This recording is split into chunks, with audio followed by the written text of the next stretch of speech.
2, 1. Olá, sejam muito bem-vindos a mais um novo podcast de Fio a Fashion.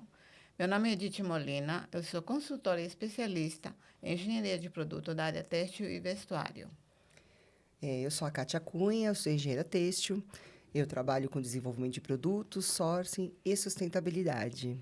Bom, hoje a gente trouxe uma pessoa, a Larisa Alves, especialista, é uma advogada com especialidade em direitos autorais.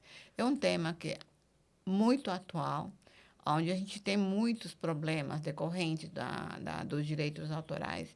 E a gente trouxe a Larissa porque ela é uma pessoa muito experiente nessa área. E eu gostaria muito que ela falasse sobre vários assuntos que a gente vai tocar aqui no podcast.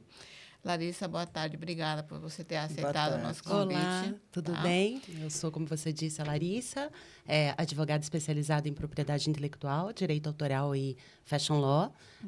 Tenho formação também em comunicação social, uma vasta experiência em arte.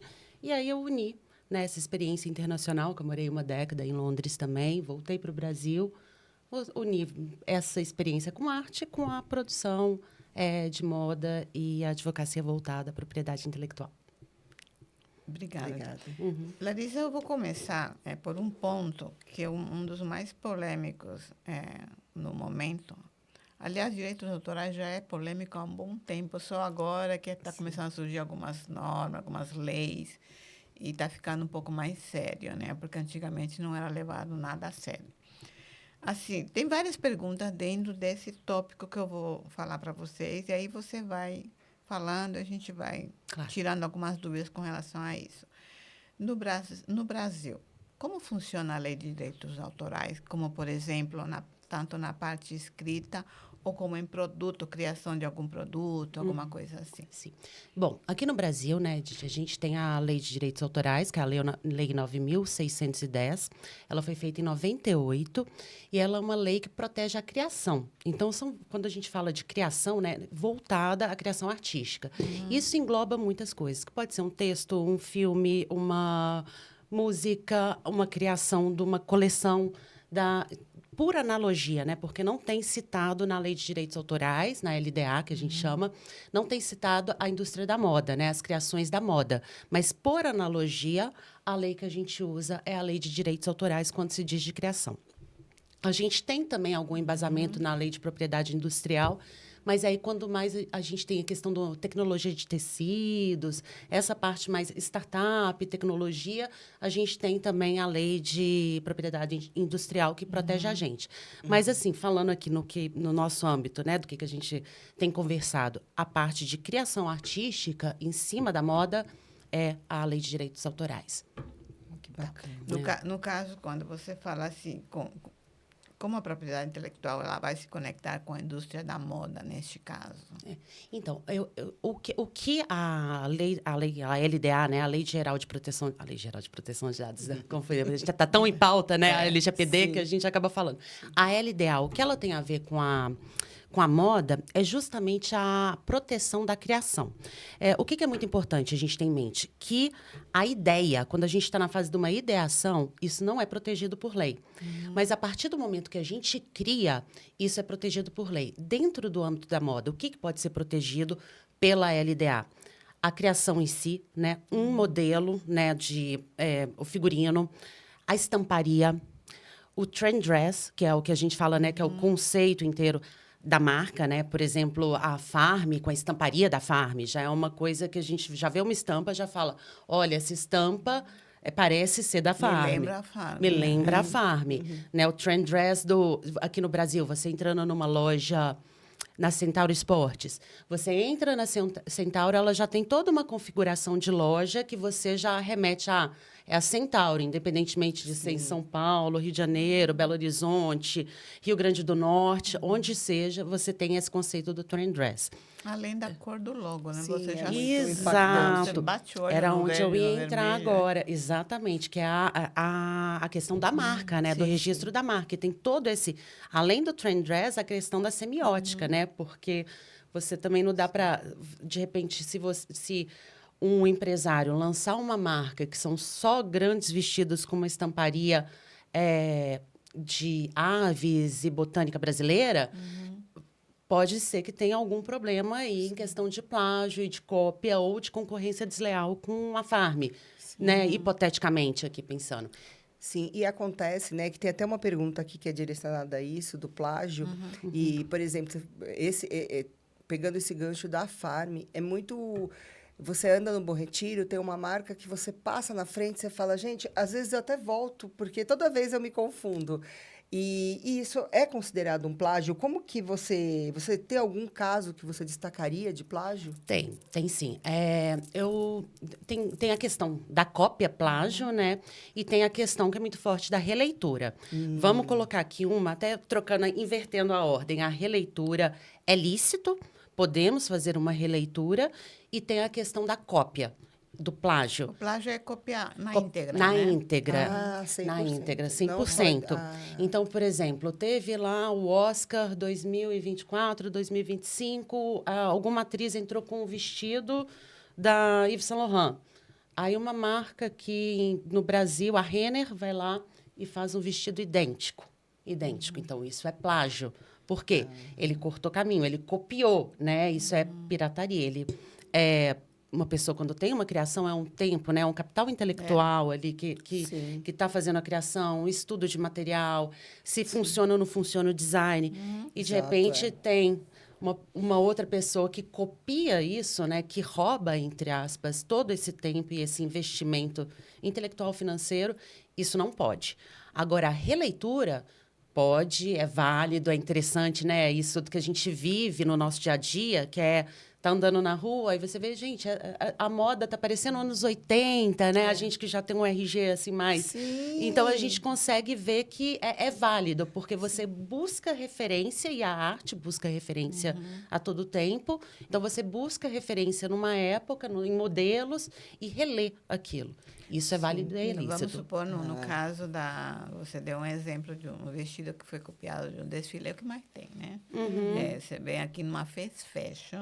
Sim. Óbvio que não vai copiar a qualidade, mão de obra não é igual, porque aquele vestido foi feito artesanalmente, né? Sim, com Tem todos os certeza. acabamentos são muito artesanais. Qualidade, E aí pega e faz um fast fashion, um vestido que se vende por 200, 300 reais. Exato. Só que, no Isso, caso, dos mais caros, né? Dos 200, 300. Que tem até a primeira, a segunda, a terceira linha, né? Nesse caso, que foi copiado na íntegra, seria um plágio. No Brasil não tem punição para isso, né, aqui dentro. Olha, a questão do direito autoral aqui no Brasil ainda é muito, entre aspas, recente. Então, a gente não tem tanta judicialização em termos... E aí, eu até estou abrindo o espectro não só para a moda, no direito autoral sim. como um todo. São muito poucos casos que a gente tem de uso indevido de obra, seja ela estamparia, modelo de roupa ou o que for. Que eu me relembre aqui agora é questão de música, que eu não vou citar os nomes, mas usada em campanha política. E livros também, né, que já foram plagiados. Sim, plagiados também. A minha orientação é sempre registrar. Não a ideia, porque a gente já disse aqui, a ideia não tem como se registrar, mas uma vez que você já tem um projeto, mesmo que não saiu do papel, mas tem um projeto, dá para registrar. Uma vez que você tem uma criação, um MVP, né, um produto mínimo viável, que você fez um blazer. Fiz um blazer, eu quero ver se funciona, esse material funciona, que não vai ter transpiração, não vai amassar e tudo. Eu quero testar essa tecnologia. Registra.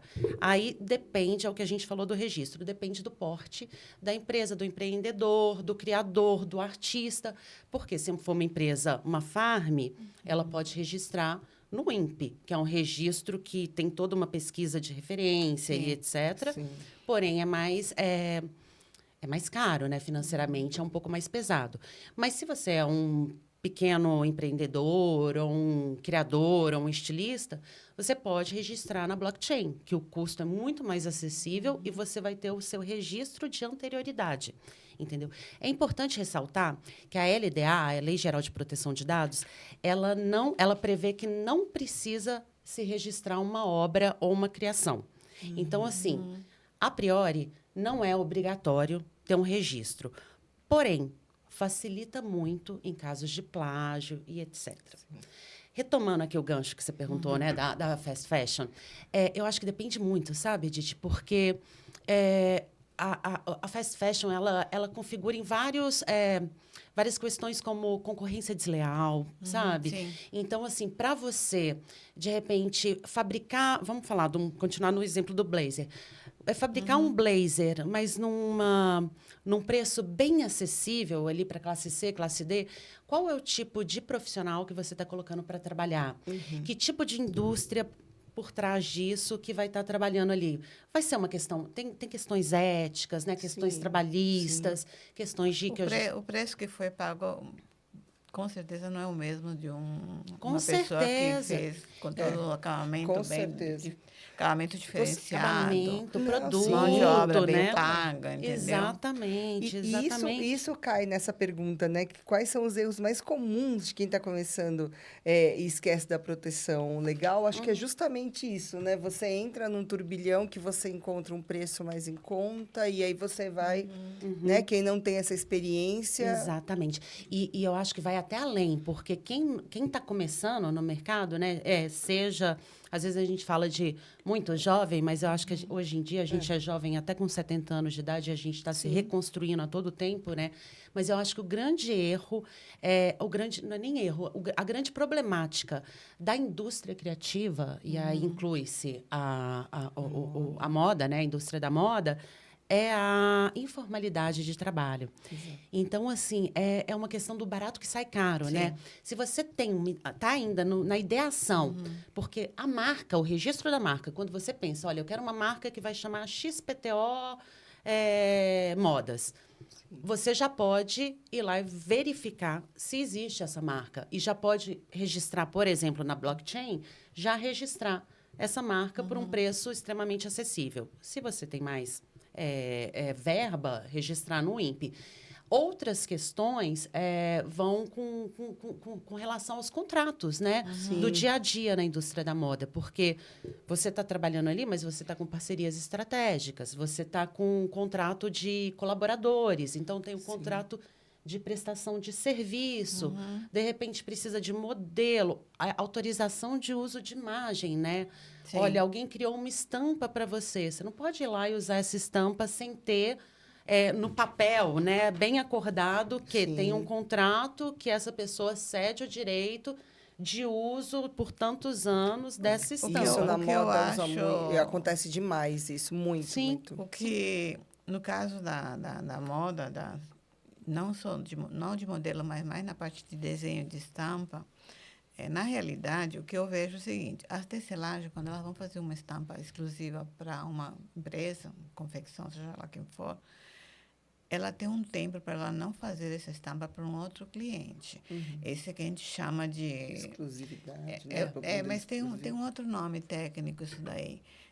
Tanto que na patente também tem essa... Só que a patente é muito Mais tempo. muito... Nesse negócio de estampa, se não me engano, dura até 6 meses, porque é moda, entendeu? E 6 meses, 1 ano. Depende do contrato. Normalmente vai 1 ano. Ela não faz, mas isso não impossibilita de que alguém em outro estado, mesmo no mesmo estado, veja a estampa, copie e faça. Exatamente. Por isso a E importância aí de não tem- registrar tudo. E hoje em dia está muito acessível, né? Com esse Sim. desenvolvimento tecnológico. E até a preocupação vai até além, né? Porque você pega uma estampa ali de...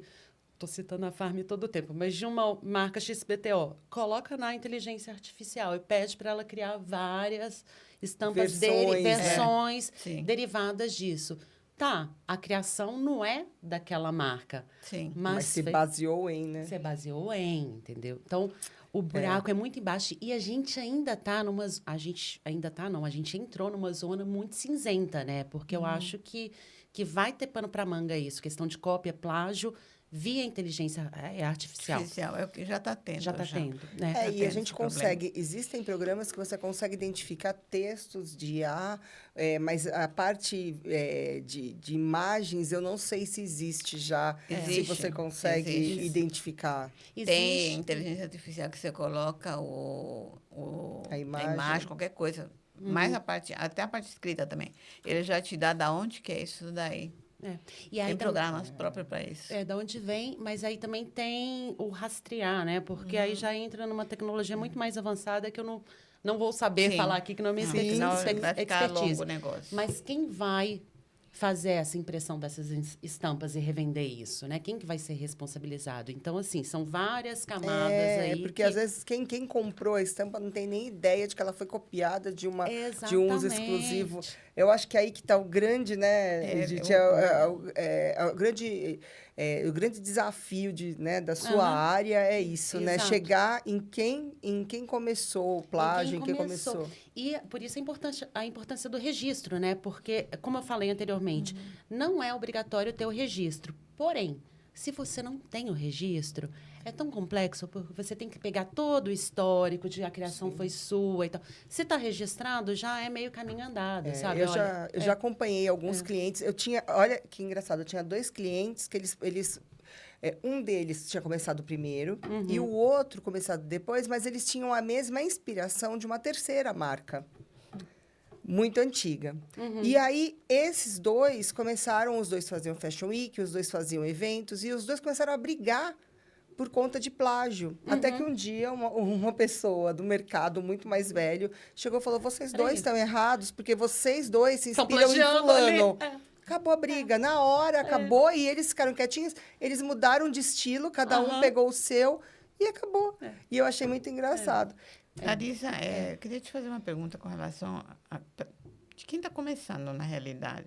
Quais são os erros mais comuns de quem está começando e esquece de proteger legalmente? Justamente, os erros que eu vejo assim no dia a dia de quem está começando é tratar tudo na informalidade. Então, contrato verbal, não ter registro, não ter prova, né, dos combinados, não ter contratos. E contrato, a gente fala assim, às vezes a gente fica um pouco... tem ressalva, né? Puxa, vou mandar um contrato e etc. Sim. Mas não, eu falo que o contrato bom, o contrato bem feito, ele é feito para não ser usado. Porque uma vez que você tem um bom contrato, a gente tem um acordo entre as partes, né? E que as duas partes estão cientes e estão de acordo com aquilo ali. Exato. Então, o contrato é feito para relembrar os combinados. E se o combinado está bem combinado, você não precisa nem tanto relembrar aquele combinado. E qual o momento que você indica para alguém procurar um advogado, registrar uma marca, um desenho? A minha indicação e orientação é sempre o seguinte, você está com uma ideia e com um projeto que vai ser assertivo. O primeiro ponto, uma vez que você tiver essa ideia e estiver viabilizando, seja o projeto, seja a peça, é procurar um advogado para uma consulta inicial. Porque ou uma consulta ou uma consultoria. Os valores são diferentes, depende do porte da sua ideia. Uma consulta com um advogado especializado, ou com uma advogada especializada em propriedade intelectual, fashion law e etc., vai te orientar o passo a passo, sabe? O que precisa ser feito agora, vai entender o planejamento estratégico jurídico dessa pessoa ou empresa ou criativo, vai entender as possibilidades econômicas e montar um planejamento dos riscos. Quais são os riscos que essa pessoa vai assumir e quais os riscos que ela não precisa assumir. Então, a minha orientação é sempre procura um advogado, seja em qualquer tipo de situação. Sim, mas desde o início. Desde o início, porque desde o início você já pode registrar a marca. Então, a marca registrada, depois as criações, vai um a um ali registrando. Entendi. Entendeu? Tá. Vamos para outra parte agora. E aí eu gostaria, agora vou eu começar e aí a gente vai puxar alguns ganchos, algumas perguntas, né? A gente queria que você falasse um pouquinho sobre as redes sociais, né? A exposição de pessoas por terceiros e que não são consultadas, né? Antes de expor a imagem em feed de pessoas desconhecidas, né? Isso tá hoje... Eu acho que foi certeiro esse podcast, esse episódio, porque é quando a gente está vendo esse grande boom aí de exposições. Exposição de exploração infantil e etc. Né?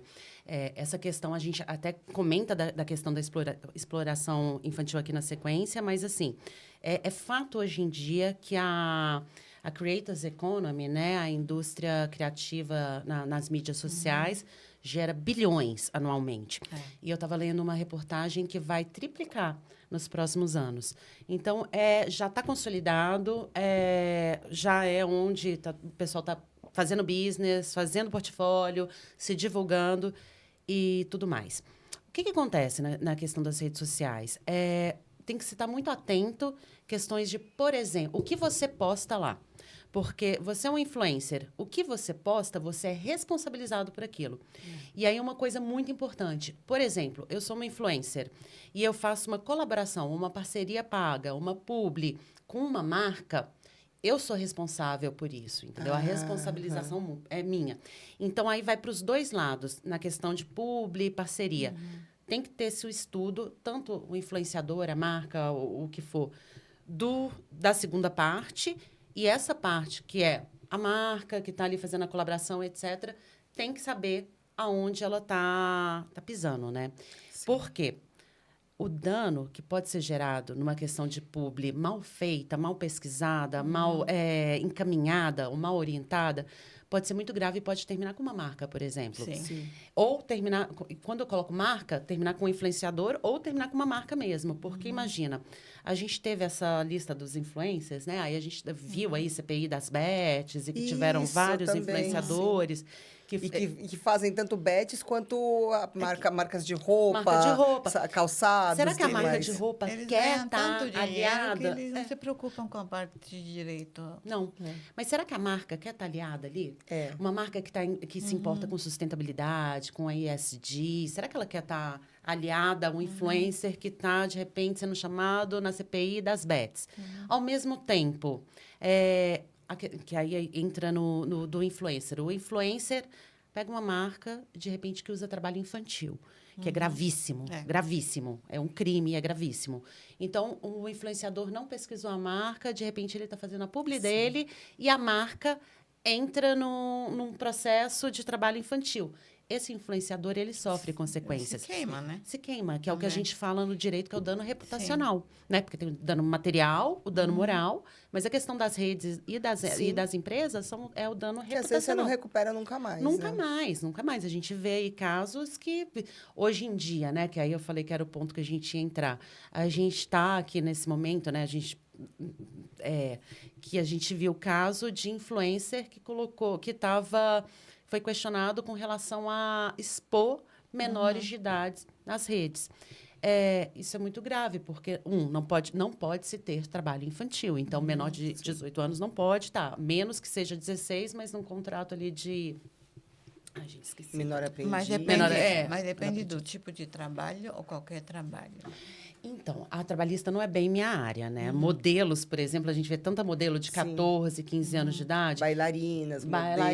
Mas aí sempre tem a anuência, a ciência dos tutores, dos responsáveis, né? Seja os pais ou os responsáveis. Acompanham e etc. Mas a questão das redes sociais realmente é uma coisa preocupante. A gente, enquanto sociedade, a gente tem que estar muito atento, né? Que a gente até viu que... Recentemente, a gente teve uma situação muito grave e que foi descoberta e divulgada por um outro influencer que fez ali a sua função social de uma maneira muito, muito interessante, né? E teve uma repercussão na sociedade como um todo.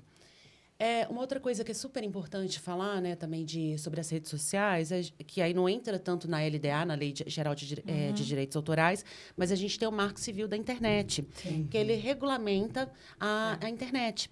E, recentemente, jurídico, teve uma questão em voga que foi o artigo 19, que antes ele previa que quem era responsável pela divulgação, pelo assunto divulgado, pelas fake news, era a pessoa que divulgou, a rede, não a rede. E agora o STF, que é o Supremo Tribunal Federal, está havendo um entendimento de que a rede, também as redes, né? Redes sociais, não vamos citar nomes aqui, mas elas também podem ser responsabilizadas pelo conteúdo. Mesmo porque quando você manda uma reclamação, já aconteceu isso comigo no LinkedIn, por exemplo, de uma pessoa... porque eu sou assumidamente lésbica. Então, quando alguém vê, a pessoa me ofende, eu mando isso para o LinkedIn. 2 vezes a pessoa... Eles falam, não, mas isso não vai contra as políticas da empresa. E é uma resposta automática, porque você vê que é analisado por um robô. E aí volta isso para mim com essa resposta. E no Instagram eu tenho visto muitas vezes também isso. As pessoas mandam, olha, eu fui ofendido, eu fui, né? E a pessoa volta com a resposta automática de que aquilo não desrespeita as leis da plataforma. As diretrizes da plataforma. E isso é difícil, né? Isso é bem difícil e recentemente, né, a gente teve um alinhamento ali das Big Techs, né, Meta, sim. etc. Um alinhamento ao governo norte-americano, ao atual governo norte-americano. E gerou uma crise informacional muito grande, porque as Big Techs mudaram os termos, as políticas de privacidade. Então, colocaram que justamente isso, que aqui no Brasil o Marco Civil da Internet está indo de desacordo, que as redes são responsabilizadas, sim. E lá no governo norte-americano, que tem as Big Techs que estão alinhadas com esse governo, eles falam assim, não, a gente não tem responsabilidade sobre isso. Só que, especificamente nesse termo, aqui o racismo e aí, por analogia, a homofobia, a transfobia e etc., é um crime que ele não prescreve. E ele é inafiançável. Então, a minha orientação aí, nesse caso, e aí a orientação geral é de procurar, de plantar prova, né? Então, dá print em tudo. Hoje em dia é aceito, a jurisprudência aceita. E aí é para um juizado de pequenas causas, porque são assuntos que a gente não pode se calar, né? Exato. Larissa, deixa eu... Claro. Já que você tocou sobre a lei das redes sociais, que você falou agora, já mencionou ela, porque tinha uma pergunta para te fazer, que muita gente fala assim que internet é terra de ninguém. E não é bem assim, né? Não é bem assim. Porque tem leis. Tem leis. Aí eu queria te falar, antes da gente pular para outro assunto, qual é a minha preocupação com redes sociais? Eu sempre evito, quando eu vou divulgar alguma coisa no Instagram, mesmo sendo um Instagram profissional e tudo mais, eu evito de colocar imagens de terceiros que eu não tenha consultado. Olha, vai sair, você concorda, não concorda? Não mostro nada, mas absolutamente nada. Mas o que eu tenho visto na internet, e é uma das coisas que até não gosto, e às vezes eu tenho vontade de sair dela, né? Eu tenho visto muita gente interessada em ganhar likes, né, e seguidores, que fica expondo outras pessoas que fizeram algum vídeo, falaram sobre alguma coisa. E erros podem acontecer, né? Ninguém é perfeito 100% o tempo todo. E aí essas pessoas pegam este vídeo, sem autorização nenhuma, e botam no seu Instagram ou nas suas redes sociais e expõe essas pessoas à chacota, porque você está expondo uma pessoa que você nem consultou. Por mais que essa pessoa tenha falado alguma coisa errada ou errou em alguma coisa que ela falou, ela está sendo exposta sem ser consultada. Isso não tem lei? Olha, quando você faz isso? Dessa repostagem, é protegido. Em teoria, a pessoa não poderia repostar isso, mas é um volume tão grande, eu acho que perdeu-se a mão, entendeu? Então, aí parte da pessoa, que aí a gente entra na questão até do direito penal de crimes contra a honra, né? Calúnia, difamação, injúria. Então, eu acho que aí parte da pessoa que teve o seu conteúdo divulgado, a sua imagem ali repercutida, parte dela de entrar com uma reclamação sobre isso, e pedir para tirar e etc. Mas a minha dúvida é essa mesmo. Ela pode procurar um advogado e processar essa pessoa. Pode. Mas eu acho que perdeu-se a mão nisso, né? Eu acho que assim, é esse oceano que virou as redes sociais, a internet, tudo que... Esse dano reputacional, a gente de certa forma, é responsável também por aquilo que a gente posta. Então, de repente... E reposta, né? Tem essa repostagem, você pode fazer até um meia-culpa ou o que for, mas eu acho que perdeu-se a mão, sabe? Mas que eu saiba, não tem nenhuma lei que evite isso. Quando chegou, olha, vamos ter que cortar tudo, né? Não, vira meme, tem uma hora que perde-se a mão. Entendi. Tá bom, agora vamos dar só uma pinceladinha. Vamos. Com relação, eu queria que você falasse um pouquinho sobre a LGPD, que é a Lei de Proteção... A Lei Geral de Proteção de Dados, né? Que aqui no começo até confundi. Eu estou com uma dúvida, assim, porque eu conheço um pouco essa lei, já estudei ela, né? E o que eu percebi com a LGPD? O que ela ajudou em muita coisa, mas eu percebo que também ela contribuiu para essa avalanche de falsos profissionais que estão tendo na rede. Principalmente o que eu acho mais crítico de todos, com relação a médicos que não são médicos, Sim, né? sim. Que não estudaram, têm diploma e saem matando um monte de gente porque vê, né, exercem. esse peeling, E não Horrível, pode fazer nada nojento. porque a LGPD, ela meio que te priva, não é que ela te proíbe. Se você fizer uma pesquisa bem aprofundada, você por conta, você quer ir atrás de uma pessoa que você tá querendo pesquisar, antes de você comprar qualquer coisa desta pessoa, ou até para você tirar a dúvida de se realmente essa pessoa é profissional, tanto quanto ele está falando ou não, acho que cabe, logicamente, cada um fazer essa pesquisa mais Eu acho que aprofundada. neste mundo atual, depois que você colocou teu nome no Google, ou que você entrou no Google, o teu nome já, a tua vida já está vasculhada. Todo mundo sim. já sabe tudo de você. Então, eu sempre, quando quero pesquisar sobre algum, eu vou pesquisar, inclusive sobre profissionais, até para eu contratar profissionais, eu não vou atrás de LinkedIn, vou atrás de outras coisas, porque o LinkedIn ele mente muito, Jus né? Brasil, né? Eu sempre Jus no Jus Brasil. é. Você entra, está Importante. tudo lá. Qualquer problema que você teve com a justiça, está tudo lá. É tudo muito visível. Hoje não dá para você se esconder. Mas a LGPD, ela protege esses dados. Sim. Como é que fica essa Então, história? a questão da LGPD é bem questionável, né? Eu acho que também é uma lei que dá pano para manga. Ao meu ver, depende muito do se foi boa ou não foi. Tem um lado da LGPD que eu acho que foi essencial para a gente aqui, especialmente no Brasil, que é a proteção de dados sensíveis. Então, o que isso significa? Que eu vou autorizar o uso dos meus dados, mas só o necessário. Por exemplo, eu vou te pedir um emprego. Te interessa saber minha orientação sexual? Te interessa saber a minha cor, a minha raça? Te interessa saber... Então, se eu tenho algum problema de saúde, se eu for trabalhar num hospital, talvez tenha interesse na questão da minha saúde. Então, são essas questões do dados sensíveis que eu acho muito importante ter a LGPD.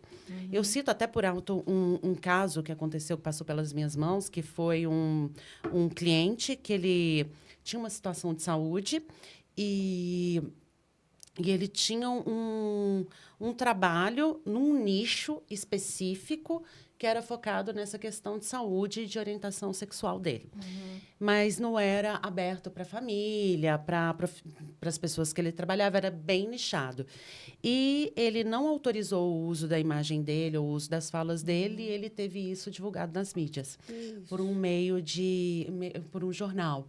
Então, ele entrou com processo em cima, porque aí todo mundo, famílias, os colegas de trabalho, todo mundo teve acesso, e aí a Lei Geral de Proteção de Dados, ela dá esse embasamento, essa segurança jurídica, né? De que, olha, não pode, você só pode com a minha autorização expressa, e ela não tinha. Então, nesse caso dos dados sensíveis, eu acho interessante. Ao mesmo tempo, brecou muita coisa, né? Tem muita startup de dados e que foi prejudicada. Essa questão de você saber o lastro também do que a pessoa diz que é e o que ela é de fato. Então, aí parte de uma pesquisa mais aprofundada, caso a caso. Que né? não é nada difícil, né? Se Não você é nada quer difícil. descobrir, você descobre tudo. Mas sabe que agora vocês conversando sobre isso, a gente está na área de moda e têxtil a vida inteira, né? E aí tinha uma vaga muito legal no LinkedIn e eu fui preencher a vaga. Aí foi para aquele GuPai, que é um bot que eles colocam. E aí eu achei muito engraçado que eu parei eu nunca mais me candidatei a uma vaga dessa empresa. Uma empresa bem bacana, que ela perguntava meu nome, não sei o quê. Seu RG, data de expedição do seu RG. Data de expedição do RG. Idade. Idade. Quando perguntam Não, idade... quero saber a idade. Então, o Apesar de RG que não e a quer data dizer de nada, expedição não do quer seu dizer RG não nada. quer dizer nada. Não quer dizer nada pra gente, mas pra RH e pra uma seleção de vaga, Sim. tem programas que automaticamente colocam. Você coloca aí, eu tenho Certeza. 47 anos hoje. Pra uma vaga que eu tô colocando ali que seja mais... tem um corte. Nem chega a chegar. Exato. Não, mas acontece que quando você coloca a data de expedição, o documento, até hoje, ele tem que ser renovado a cada 10 anos. Então, se você renovou pela primeira vez, você tem o quê? 12 anos. Não tem como você saber a idade pela data de expedição. Agora, se você data de perguntar a nascimento. data de nascimento, sim. Então, eles pediam a minha data de deveria ser nascimento, o RG e proibido. a data. E aí, sabe o que eu fiz? Eu parei e falei, isso aqui já é um critério de seleção. Para uma vaga, vamos colocar, para uma vaga de trabalho, o que eles precisam? Da sua expertise. Exato. Eles precisam saber sua orientação sexual? Eles precisam saber da sua cor? Eles precisam saber da sua idade? Não, entendeu? Então, assim, isso pode gerar desconforto. É por isso que a lei da LGPD, ela contribui nessa parte. Positivamente nessa parte. Sim, positivamente E eu nessa acho que parte. na parte de moda, que a gente trabalha muito, na parte têxtil, vai ajudar bastante, porque são muitos profissionais que, às vezes, não encontram uma recolocação, porque, como é uma coisa muito visual, as pessoas ainda têm um etarismo muito Exato. grande, né? E existe um etarismo algoritmo, que é isso, muito grande também, que às vezes quem está ali, ainda bem que estamos mudando, né? Nós, mulheres, mais 40 mais, etc., está tendo toda uma repercussão de mudar isso e de entender a senioridade e a experiência no mercado de trabalho. Mas nesse ponto eu acho que a gente tem que estar muito atento com relação à LGPD e se manifestar quando tem isso. Até perguntar, né? Uma questão social. Por que precisa saber? Eu falo muito a LDA, a Lei Geral, a Lei de Direitos Autorais, ela tem uma cláusula que é muito interessante, que ela trata sobre o direito de sequência. E até é interessante falar que a LDA ela é baseada numa convenção que chama Convenção de Berna, que é como se fosse um tratado internacional de vários países, não sei se vocês já ouviram falar, que é de 1800 e alguma coisa, que eu falo lei bem feita, o acordo bem feito, não precisa ser refeito todo o tempo, que é justamente uma regulação internacional acerca dos direitos autorais. E ela tem essa cláusula do direito de sequência, ou seja, se você trazendo para o ambiente da moda. Se você é um estilista que fez uma criação e essa criação vai ter uma releitura que é inspirado na tua marca, de repente, a revenda disso, você pode ter uma porcentagem sobre o lucro. Você pode exigir. E isso eu quase nunca vi ser consumado de fato. E não teve um contrato que eu fiz na minha vida profissional que eu coloquei cláusula de direito de sequência e o contrato não voltou. E é uma coisa que eu tenho que rebater de, olha, não, tá na lei, a gente precisa se conscientizar com relação a isso. É importante, né? A Interessante, gente né? fazer Eu um não sabia. contrato bem assim. Bem elaborado. E assim, né, aí já num âmbito maior, uma vez que você já vai fazer uma contratação maior. Eu acho que é muito importante ter essa cláusula de direito de sequência. Sim. A cláusula da LGPD é uma cláusula que não tem como ficar de fora. E tem chegado alguns contratos interessantes, eu tenho reverberado isso, que é da política anticorrupção, né? Então, assim, você tem um contrato que, com seus fornecedores, que eles não vão usar mão de obra infantil, que não vão ter ali política de corrupção mesmo. E cláusula de sustentabilidade, né, gente? Que a gente precisa, hoje em dia, estar atenta o tempo todo, né? Principalmente a indústria da moda, que é um grande poluente. Então, cada vez mais, a gente se atentar a isso. Deixa eu te perguntar, me ocorreu agora, o NDA, que muitas pessoas, que nem eu faço desenvolvimento de produtos, se eu entro numa empresa, ele pede para assinar esse termo. E aí, tudo que eu crio, tudo que eu deixo, né, tá acordado ali. Isso é legal de se fazer? Sim. Sim. É legal. É legal, e aí é uma outra cláusula que eu deixei de falar, até muito bom você ter colocado o NDA, né, que é o Non-Disclosure Agreement, que aqui no Brasil a gente chama de... Seria uma cláusula de sigilo, né? Isso. Então, assim... Confidencialidade, etc. Então, dependendo, sim, do que você está desenvolvendo, é muito importante ter essa cláusula também. Sim. Porque... para evitar, né, uma concorrência desleal ou uma pirataria e um plágio, né? De repente, você está trabalhando numa estamparia ou numa tecnologia de produto e você pega essa expertise e leva para uma outra empresa e eles desenvolvem mais rápido e lançam esse produto. A maioria das empresas de P&D, elas têm essa cláusula. É uma cláusula que normalmente é prioritária também. A gente sempre coloca. Eu, antes de você falar, que eu queria entrar, né, depois num assunto sobre um trabalho que você está desenvolvendo, eu queria só que você finalizasse me falando assim, o que você diria para quem acha que direito e moda não se conversam? Gente, direito e moda, direito comunica com tudo. E direito e moda, especialmente, se comunicam demais.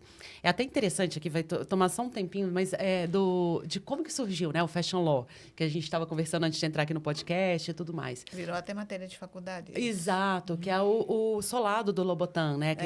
Do sapato da Lobotan. Que todo mundo já viu, né? O Diabo Veste Prada e etc. Com aquele solado vermelho, sapato lindo e tal. E virou uma marca, né? Não uma marca registrada, acho que até hoje em dia é registrado, mas virou, na hora que você vê aquele sapato de sola vermelha, já virou Lobotan.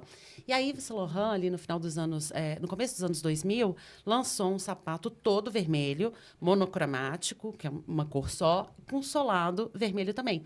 E a Lobotan judicializou, ou seja, processou a Yves Saint Laurent porque tinha colocado o solado vermelho. E daí, aí teve recurso, etc. Não sei quem ganhou, quem não ganhou, mas foi daí, foi em Nova York, se não me engano, que surgiu, entre aspas, o direito da moda. Mas por que a moda e o direito, fashion law, estão conectados o tempo todo? Porque é isso, gente. Você tem que garantir, você tem que estar dentro da legalidade, você tem que saber. Às vezes eu vejo criadores desenvolvendo um trabalho que, na realidade, eles não poderiam, né? Por exemplo, contratando menores de idade, isso assim, e contratando sem saber que isso não pode. Então, a questão de registro de marca, de todos os contratos, de ter tudo muito bem acordado e de saber os limites e os riscos que podem ser assumidos. Acho que é isso. Bem bacana. No caso aqui no Brasil não existe, né? Saindo um pouquinho da lei de direitos autorais, não existe você patentear um produto. Tipo assim, um produto na área de moda, eu desconheço que você possa patentear. Por exemplo, no caso da Hermès, que a Birkin, não sei porque é a única bolsa que ela é patenteada. E não é só lá na Europa, ela é proibida de ser produzida em qualquer lugar do mundo. E no metaverso também não, né? Porque estavam vendendo ela no metaverso e aí a Hermès entrou Entrou lá e tirou. Tirou, exatamente. Pelo meu conhecimento, tanto é que é a nossa referência, né? Quando a gente fala do Louboutin e do Yves Saint Laurent, na questão da criação do Fashion Law, quando a gente fala de um produto de moda patenteado, é justamente a bolsa Birkin, né? Que fala da Hermès. E é a única que eu tenho conhecimento de patente. Patente, normalmente, é mais para indústria química, produtos, sabe? É um desenvolvimento mais tecnológico. Não saberia dizer questão de desenvolvimento de tecido. Eu não sei como é que eles conseguiram. Porque, no caso, ela não precisa nem ter aquele logo deles. Só o modelo basta para ele proibir. Porque eu me lembro que em 2005, mais ou menos, eu comprei uma bolsa. E engraçado que eu trabalhava com moda, mas nunca tinha ouvido falar que aquele modelo era da Hermès e que era patenteada. Aí eu comprei de uma marca muito boa, aqui em São Paulo, né? Marca brasileira. Assim, com a marca deles, né? Não tinha logo nem nada. E era um couro maravilhoso, tudo. E eu adorei aquela bolsa, mas eu não sabia que ela era Birkin nem nada. E aí eu voltei lá para comprar, falei, nossa, eu tinha comprado uma off-white, né, que combina com tudo. Voltei lá para comprar uma preta. Quando eu voltei, não tinha mais. Aí eu falei, nossa, você não está produzindo mais? Falou, não, a gente foi proibido de produzir, nós tivemos que tirar das lojas, porque a gente também não sabia que essa bolsa era patenteada. E eles obrigaram a gente a tirar das lojas. Aí eu falei, tudo bem, né? Então, é o modelo que está patenteado. Achei aquilo estranho, né? Porque agora tem no Instagram, se você olhar, tem várias pessoas que fabricam bolsa, terceirizam em algum lugar aqui, tá? Exatamente a mesma bolsa. Ela só vende aquilo em todas as cores. E eu não sei como que não pegaram até agora. Porque esse é um fast fashion ali que a gente tem de Shopee, de, sei lá, sabe? Que aí é cópia, é plágio, né? É até interessante essa bolsa da Birkin. Vocês sabem da história dela? Não. É a Jane Birkin, né? Que fez muito sucesso, não lembro que ano. Mas ela sentou no avião do lado, acho que ela tem 3 filhos, e ela sentou no avião do lado do estilista da Hermès da época. E aí, eles conversando, batendo papo, e ela falou que precisava de uma bolsa. Grande, né? Grande! Porque ela tinha sei lá, 2, 3 filhos, e passava o dia fora, e profissional, trabalhando. Então, ela era uma mulher muito ativa que precisava dessa bolsa muito grande. Sim. E aí, ele criou a Birkin, Ah, baseada é. Me nela. lembro que É. foi baseado né, numa atriz Exatamente. mesmo. Mas aí isso configura um plágio, uma cópia, né? E essa bolsa da Birkin até tem vários modelos que são releituras, né? É um E pouco aí é lícito. parecido. É um pouco parecido, mas é uma Você releitura. Mas aí sabe não que, pode fazer nada contra isso. Contra a releitura, não, eu já porque vi. não é Você sabe idêntico. que Agora, idêntico, sim. eu fazia desenvolvimento de uniformização. Uhum. E aí eu usava uma marca, eu trabalhava para uma marca, né, a Lycra, Uhum. e depois eu trabalhava muito com a marca Cordura, Uhum. que é uma marca de poliamida 66. Uhum. E aí eu fiz todos os uniformes, os coletes balísticos da Polícia de São Paulo, com aquele fio. Sim. E aí criei o tecido e tudo mais. E aí eu sempre falava, poxa, a gente precisava patentear ou registrar, e nunca foi A registrado. tecnologia. Nunca foi registrado porque e depois foi copiado pela China e tudo mais, mas porque eles falavam, se eu mudar na densidade, né, um fio a mais na trama, um fio a mais no ordume, eu vou gastar um dinheiro para depois eu perder um processo porque não, mas esse aqui não é exatamente igual. Isso acontece Então, bastante. isso, Acontece né? bastante. Aí eu acho que assim, se tivesse um caso de cópia ou plágio nesse sentido, seria mais a questão geral, né? Do trend dress e tudo. Mas tem a ver isso e realmente isso é uma problemática, né? De um fio um pouquinho mais... Isso, É igual tem do Late Software também, né? Mudou uma coisinha do prompt ali, já mudou. Exato. Não tem como você registrar absolutamente tudo, porque... Fica inviável, absolutamente inviável. E aí a questão mesmo, a principal que eu acho é a ética, né? De quem está ali copiando, fazendo, de quem está comprando, né? De quem está usufruindo. Quem faz, né? Quem copia acaba não tendo muito, né? Exatamente. Larissa, a gente já está só com acho que mais 5, 7 minutinhos, né? Eu queria muito que você falasse agora sobre o trabalho que você está desenvolvendo. Sim. Gostaria que você falasse até para o pessoal poder me achar, depois, né? Depois eu deixo até minhas redes, assim, aqui também, né? Sim, eu vou colocar lá no Perfeito. Eu no tenho canal. desenvolvido um trabalho, eu acabei de lançar um MVP, né? Que é esse produto mínimo viável, que é uma plataforma de registro na blockchain. Então, é registro de criação, igual eu falei. Ideia não é registrável. Porém, na blockchain a gente consegue registrar o croquis não consegue, mas um livro, uma fotografia, uma obra de arte, uma estampa, um desenho de figurino. Conseguimos registrar projeto de arquitetura. Isso tudo por um valor muito acessível a qualquer criador. Então, eu tenho desenvolvido bastante isso, da questão de registro na blockchain. Eu trabalho muito, e tenho trabalhado muito no setor da Creators Economy, com influencers, nessa parte de consultoria e consulta, numa advocacia preventiva. Porque o direito da moda, o direito do entretenimento e o direito a propriedade intelectual funciona muito com isso, com a advocacia preventiva. O que isso significa? Vamos fazer tudo contratualmente antes para evitar que isso se torne um problema. Entendeu? Então, assim, eu trabalho bastante, né? Faço muita consultoria para criadores, para influencers, justamente nisso. Quando tem uma parceria ali, uma colaboração, ou o que acontece muito no meu dia a dia? Um influencer pequeno, de pequeno, médio porte, está precisando urgentemente de dinheiro e vai fechar uma parceria com uma marca que é duvidável. Então, assim, a longo prazo, que tipo de outras parcerias que ele vai conseguir se ele fizer parceria com essa marca? E vice-versa, né? A marca, de repente, não tem tanto... Está fazendo uma parceria de que o influencer divulga a marca e ele dá algumas roupas, né? Tem muita marca de roupa que faz isso com influencer. A maioria. Exato. E aí, mas que influenciador é esse, sabe? Ele é um influenciador que vai estar envolvido numa questão de, sei lá, de trabalho infantil ou de exposição de menores. Então, assim, tem que ter essa pesquisa. Então, eu sempre procure seu advogado ou sua advogada, né? Exato, Procure seu advogado. E registre. Tudo que puder registrar, registra. Principalmente no primeiro momento, marca. E no segundo momento, parceria estratégica, contrato. Contratação de fornecedor, contrato. Vou usar uma imagem ou uma tecnologia de alguém, contrato, sabe? Ter tudo isso formalizado para evitar alguma problemática futura. Essa parte de realização de contratos para a pessoa que vai fazer algum tipo de trabalho, então essas pessoas podem estar te procurando. Claro, claro. Você tem um métier Sim, disso. sim, claro, claro. Porque eu acho que contrato é uma coisa muito séria. Seríssima, entendeu? seríssima.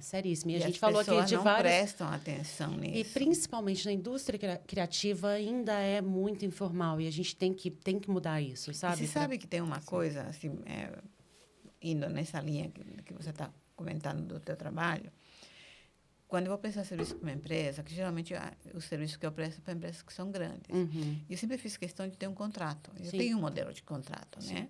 Só vai mudar um pouco a cara dele se for uma prestação de serviço, se for uma consultoria assim que vai durar muito tempo. E eu coloco lá que todos os meus contratos têm um fórum onde qualquer problema que tiver, tem um fórum ali que eu indiquei, né? E eu percebo, eu já estou há 25 anos fazendo consultoria, porque eu estou há 35 anos nessa área, e quando eu vou fechar um contrato com um cliente meu, eles estão tão acostumados a trabalhar sem contrato, que quando eles recebem um contrato, e o meu contrato não é nada muito juridiquês, eu faço questão de deixar num termo que ele entenda bem, né? Acessível. Para ele não se sentir inseguro.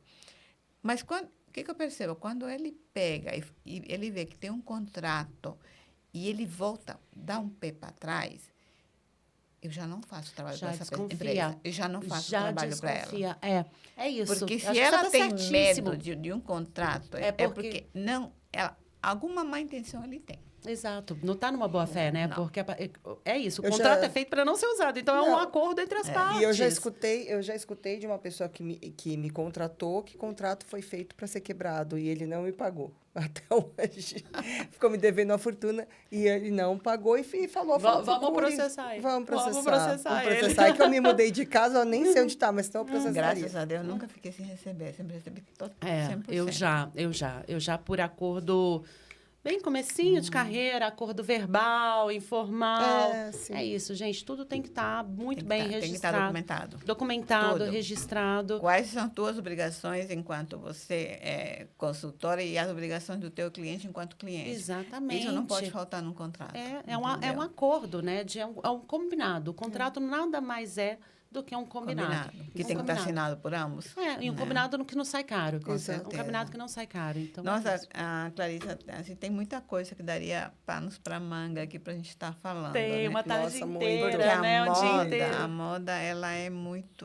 eu costumo falar que a moda, em termos assim de leis, ela está muito pobre ainda, ela está totalmente descoberta.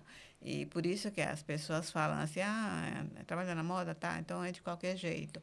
E não é bem assim, porque as coisas estão mudando, né? Sim, então, acho que cabe a gente se informar e procurar as pessoas certas. Profissionalizar, porque assim, a moda, eu entendo a moda como, igual a gente vai num museu e vê aquele tanto de obra de arte, você vê a leitura de um tempo, anda muito junto, né? Você vê assim, a moda é uma expressão artística do dia a dia, sabe? Que você vê na rua.